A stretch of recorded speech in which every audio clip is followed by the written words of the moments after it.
High বন্ধুরা, তোমরা সবাই কেমন আছো? আশা করছি সবাই খুব ভালো আছো। তো সোমার লাইফস্টাইল ব্লগে তোমাদের অনেক অনেক স্বাগত আর অনেক অনেক ভালোবাসা। আজকের ব্লগটা আমি স্টার্ট করলাম, এখন সন্ধে টন্ধে দিয়ে বসেছি। আর সকাল থেকে ব্লগ স্টার্ট করা একদমই হয়নি, সময় হয়নি, আর একটু প্রবলেমও ছিল। আর তাছাড়াও আমি ভাবছিলাম আমি প্রতিদিন কি ভিডিও মানে কি নিয়ে ব্লগ বানাবো। একই ব্লগ বানাতে আর ভালোও লাগছে না যে একই ব্লগ বানাচ্ছি প্রতিদিন। আর বাড়ির থেকে তো কোথাও বেরোনোও হয় না খুব একটা, যে কোথাও বেরোবো তো সেটা নিয়ে ব্লগ বানাবো। তো সেই কারণে আমি একটা ফ্লিপকার্ট থেকে এই ইয়েটা অর্ডার করেছিলাম, তো হেয়ার ড্রায়ারটা অর্ডার করেছিলাম। তো আমি ভাবলাম এটাই তোমাদের সাথে শেয়ার করি।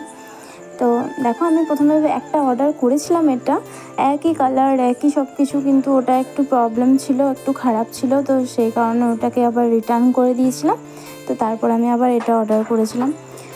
আর তারপর আমি একটা টপ অর্ডার করেছিলাম। তো আমার কোনো দিন এমন হয় না, মানে এই ফার্স্ট টাইম হলো আমার সাথে এটা।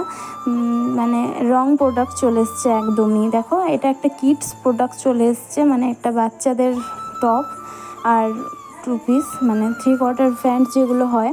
তো ওগুলো দেখো আর কতটা ছোট সাইজটা, মানে একদম কিট। আমার মানে কোনো দিন এরকম হয় নাই, ফার্স্ট টাইম এরকম হলো।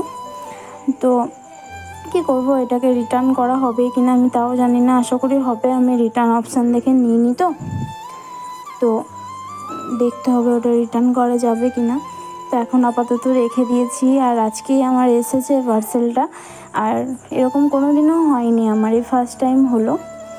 তো আমি অর্ডার করেছিলাম একটা টপ, আর এখানে 3টে করে এসেছে, মানে 3টে টপ আর 3টে প্যান্ট। তো এরকম রং প্রোডাক্ট চলে আসবে আমি বুঝতে পারিনি। তো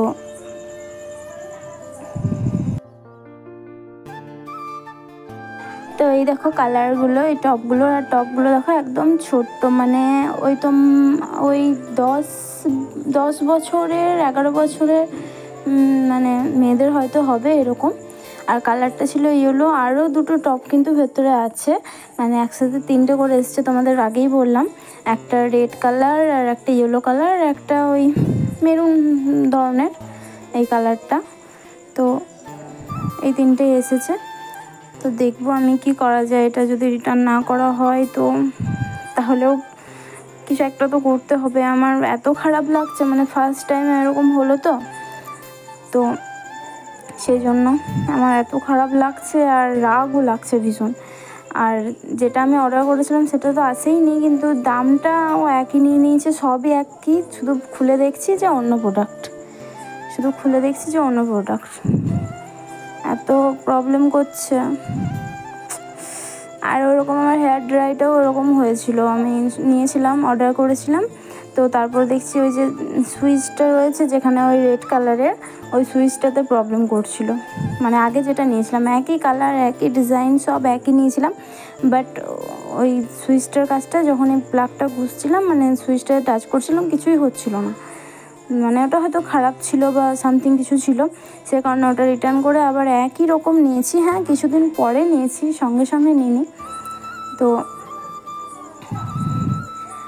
আর আমি এটাই ভাবছিলাম যে ব্লগ দিতে 2 দিন আমার এই কারণে ভিডিও দিতে পারিনি, যে একরকম ভাবছি, এনার্জি পাচ্ছি না যে কী নিয়ে ভিডিও বানাবো। আর বাড়ির তো সব কাজ, আর আমাদের দোকানের কাজ যেহেতু সেটা প্রতিদিনেরই, তো ওটা আমাকে করতেই হয়। সেই জন্য আমি এক্সট্রা কিছু কাজ সেরকম করতে পারি না, যেমন ঘর গোছানো বলো বা কিছু টুকিটাকি। ওই কাজটা যেহেতু আমাকে অনেকটা সময় ধরে করতে হয়, তারপরে তো বাড়ির টুকিটাকি কাজ থেকেই থাকে। তারপর সিদ্ধার্থ এখন ছোটো, ওর কাছেও অনেকটা সময় চলে যায় আমার, তো সেই কারণে হয়ে উঠছে না। তো আমি এখন রান্নাঘরে চলে এসেছিলাম। আর দুপুরে আজকে ঠান্ডা ঠান্ডা ওয়েদার ছিল, আর একটু বৃষ্টিও পড়ছিলো, সেই কারণে খিচুড়ি বানিয়েছিলাম। তো দুপুরে তোমাদের সাথে আগেই বললাম আমার ব্লগসটা শেয়ার করা হয়নি, তো সেই কারণে আমি রাতেই তোমাদের রান্নাটা একটু দেখিয়ে দিই। দেখো, আমি এখানে গরম করে নিয়েছিলাম, যেহেতু সকালে করেছিলাম। আর এখানে একটু কফির তরকারি ছিল, ওটা গরম করে নিচ্ছিলাম। আর সাথে করেছিলাম খিচুড়ি। তো খিচুড়িটা গরম করে নিয়েছিলাম, অনেকটাই সকালে করেছিলাম, আবার রাত্রে হয়তো খাবে, তো সেই কারণে। আর মাছের টক আর একটু আলু ভাজা, ওটা তো আজকের ভিডিওটা এই পর্যন্তই, আবার দেখা হবে খুব তাড়াতাড়ি নেক্সট ভিডিওতে। ততক্ষণ সবাই ভালো থেকো, সুস্থ থেকো, tata bye bye, take care.